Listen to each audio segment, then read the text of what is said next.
नमस्ते दोस्तों, स्वागत है आपका जीके भारतवर्ष में।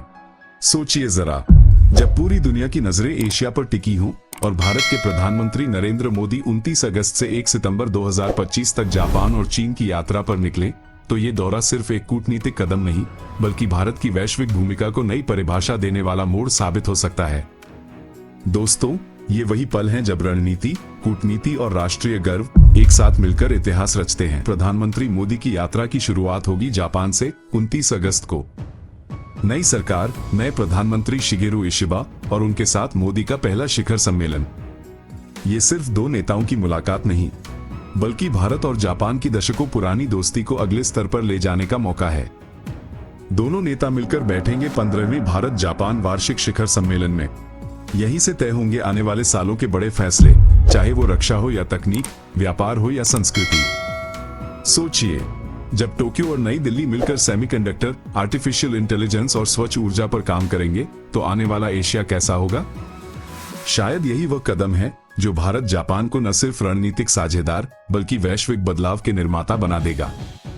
और हाँ, जब दोनों नेता भारत प्रशांत क्षेत्र में स्थिरता की बात करेंगे, तो वो संदेश साफ होगा, भारत और जापान मिलकर किसी भी चुनौती से पीछे हटने वाले नहीं। 31 अगस्त, अगला पड़ाव चीन। यहां मोदी पहुंचेंगे तियानजिन, जहां राष्ट्रपति शी जिनपिंग मेजबानी कर रहे हैं स्को शिखर सम्मेलन की। अब सोचिए, एक तरफ जापान जैसा भरोसेमंद दोस्त और दूसरी तरफ चीन जैसा चुनौतीपूर्ण पड़ोसी। ये सिर्फ कूटनीति नहीं, बल्कि संतुलन साधने की कला है। शिखर सम्मेलन में मोदी उठाएंगे बड़े मुद्दे, सुरक्षा, आतंकवाद और आर्थिक सहयोग। और इसके साथ ही कई नेताओं से वन ऑन वन मुलाकातें होंगी, जो भारत की यूरेशिया में पकड़ को और मजबूत करेंगी। लेकिन दोस्तों, असली भावनाएं तो उन पलों में हैं, जब हाल ही में चीनी विदेश मंत्री वांग यी दिल्ली आए।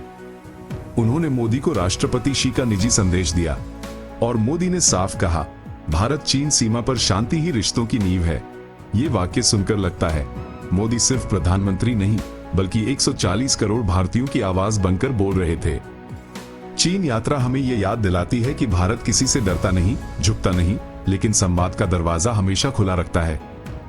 यही तो है भारत की ताकत, दृढ़ संकल्प और धैर्य का अनोखा संगम। ये पूरा दौरा सिर्फ मीटिंग्स और भाषणों का शेड्यूल नहीं है, यह है भारत का भविष्य गढ़ने का सफर। जापान के साथ नई ऊंचाइयों पर साझेदारी, चीन के साथ मुश्किल बातचीत में संतुलन, और दुनिया को यह संदेश कि भारत अब वैश्विक मंच पर निर्णायक भूमिका निभाने को तैयार है। तो आने वाले दिनों में हर नजर टिकी होगी प्रधानमंत्री मोदी के इन कदमों पर। क्या ये दौरा एशिया में नई स्थिरता और सहयोग का अध्याय लिखेगा? हम आपके लिए हर अपडेट लाएंगे। बने रहिए हमारे साथ, क्योंकि यह सिर्फ कूटनीति नहीं, यह है भारत की आवाज, शक्ति और गर्व की कहानी।